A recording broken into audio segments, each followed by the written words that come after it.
Magandang araw, andito tayo ngayon sa Michokoshi, Florida Blanca. So shout out kila Sir Rojim at Sir Jeric. And also shout out sa ating solid supporter si Richard Gabayan from Cagayan de Oro City.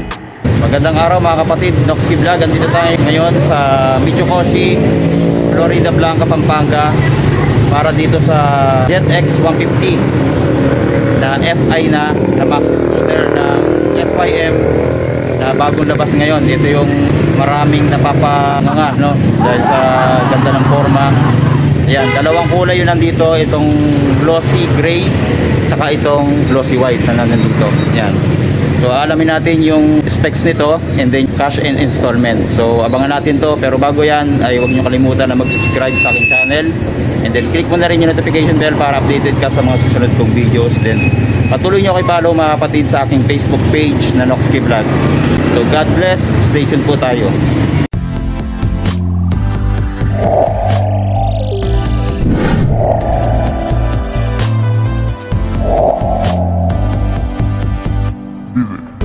Noxky Vlog.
Bagong maxi scooter ng SYM, itong JetX 150. Yan, FI na.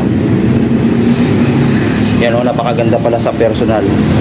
Liquid cooled, then Euro 4 yung nakalagay dito. Ibig sabihin napaka environment friendly ito mga kapatid, itong motor na to. Dalawang kulay yung nandito, itong glossy gray tsaka glossy white. Ayan, oh. So itong white maganda rin. Meron pa nitong glossy red at glossy blue. So bali apat po yung ating pagpipili ang kulay dito. Dito ako na-attract mga kapatid sa glossy gray, no? Looks premium ang dating para sa akin. So iba-iba naman tayo ng taste pagdating sa kulay. Naka CBS na siya, no? Ayan, ibig sabihin na combi brake system. Once na nagpreno tayo sa likod, 70% sa likod, then 30% dito sa harapan. Tapos ito makikita natin yung kanyang disc brake dito sa harap. Yan, napakalaki din, no? Tapos ang nakalagay ay 3.5 mm ang size nitong disc brake. Then naka dual path caliper na kulay black. Yan, makikita natin. Then meron siyang reflector kabilaan yan for safety, visibility mga kapatid sa gabi. Tapos naka telescopic fork na kulay black. Yan, makikita natin. Then sa kanyang gulong ay naka tubeless na. Then ang size ng gulong ay 100 by 90 by 14 dito sa harapan. Tapos sa likod, check natin. Dito naman sa likod, ang size ay 110 by 80 by 14. Naka-tubeless na rin yan mga kapatid. Then disc brake na rin pala yung likurang preno nito. Ayan, naka single pot caliper na malaki. Ano, ayan makikita natin. Tapos kakaiba yung kanyang pagkakalagay kasi nandito sa may left side, kasi kadalasan nasa right side yung disc brake nito. So kumbaga bagong design ng disc brake ito, mga kapatid. So may nakita na rin tayong katulad dito yung sa Motorstar na maxi scooter na ganito yung pagkaka-design din, no? Then dito ulit tayo, ayan yung kanyang fender sa harap. Makita natin dito yung napaka-sporty look ng kanyang fender sa harapan, matte black, tapos meron siyang glossy gray dito. Ayun, ang ganda ng design ng kanyang fender sa harapan. Pagdating naman dito sa kanyang mukha, ayan makikita natin malaki yung kanyang windshield dito na kulay glossy black, no? Ayan, may design pa siya dito na parang sa ADB yung style niya. Ayan, no? Ang ganda rin. Tapos andito na makikita yung kanyang SYM na logo. Then sa headlight, yan, fully LED na yung kanyang mga ilaw, yung high and low. Ito yung low and then yung high. Ayan, makikita natin. Tapos ang ganda rin dito sa may front niya. Yun, nasilaw lang yung camera natin. Kasi meron siyang parang winglet na dito, no? Tapos carbon fiber finish yung design. Yan, yung maganda rin dito. Tapos sa mukha niya talaga mukhang futuristic yung design, no? Meron din siyang mga parang DRL lights dito, no? Yan, makita natin. Dumili niya siya pagka nakabukas. Tapos sa kanyang signal light, ito makita natin. So pailawin natin. Yan, no? Kakaiba din yung signal light nito dahil nandito sa may bandang taas na. Kadalasan kasi yung ibang mga maxi scooter nandito sa side na to, no? Pero sa kanya nandito sa taas. Napakaangas ng dating.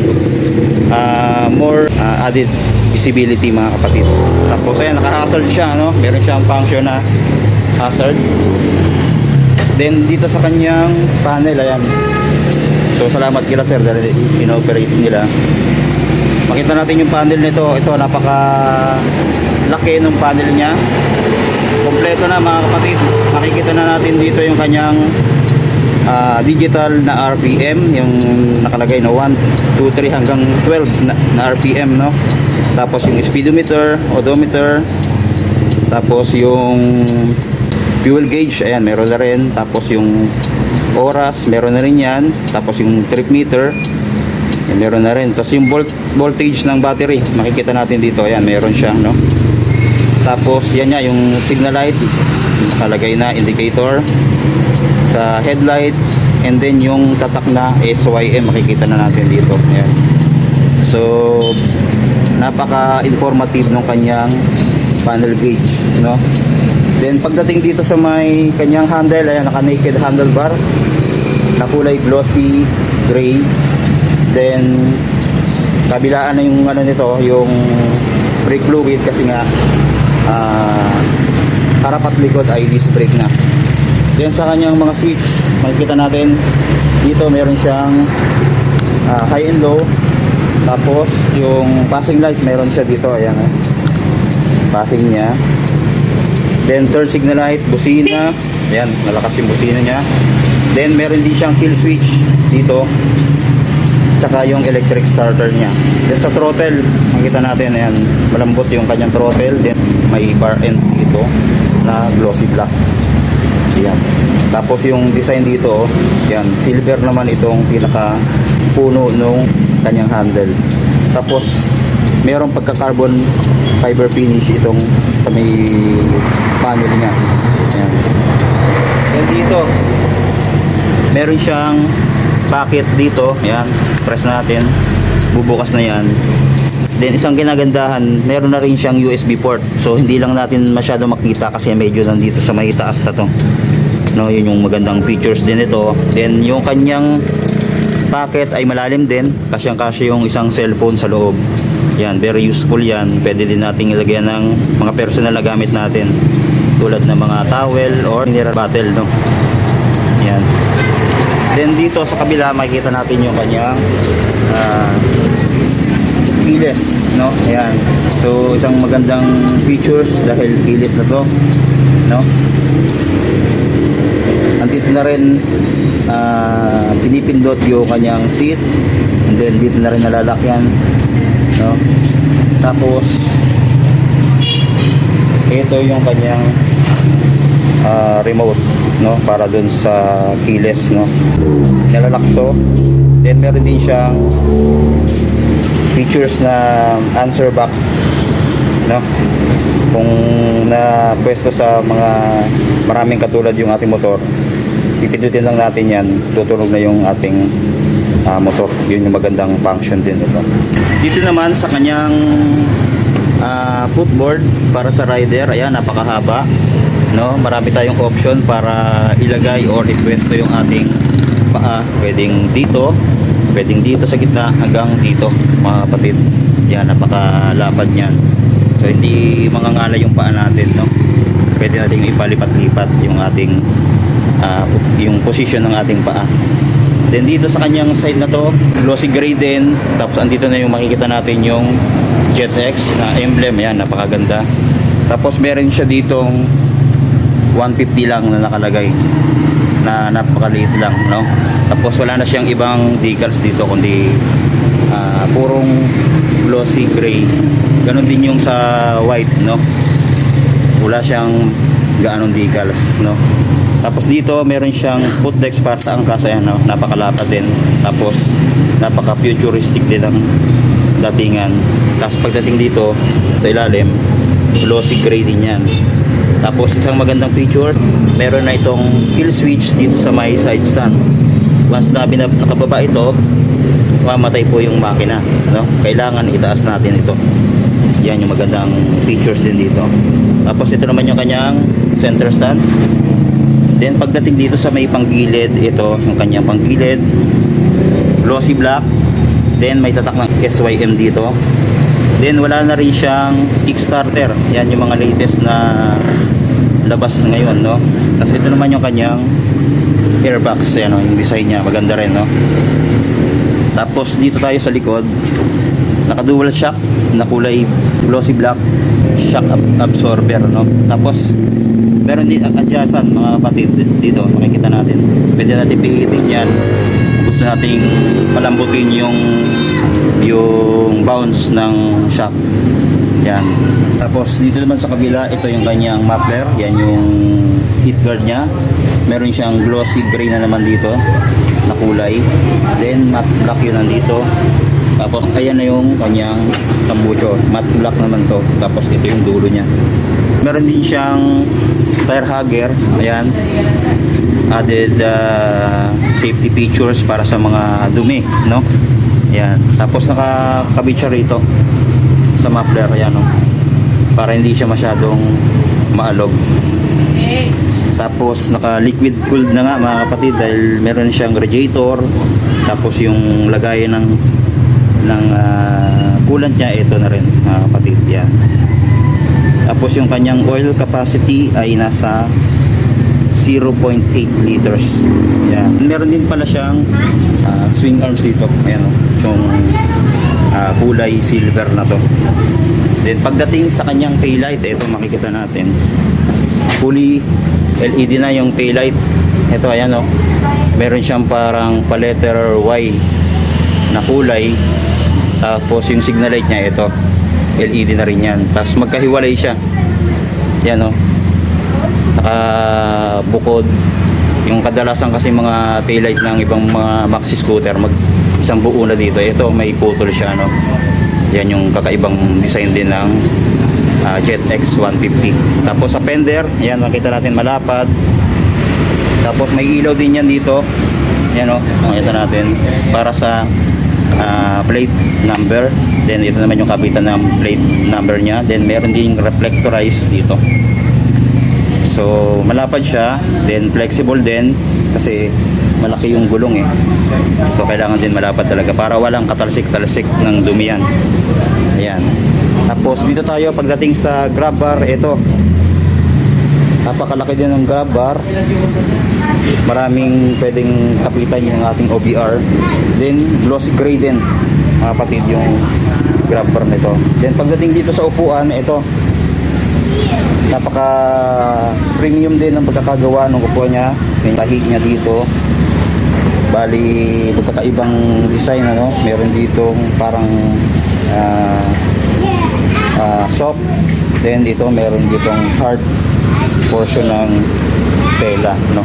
Ayan. Tapos sa OBR malambot din. Ayan.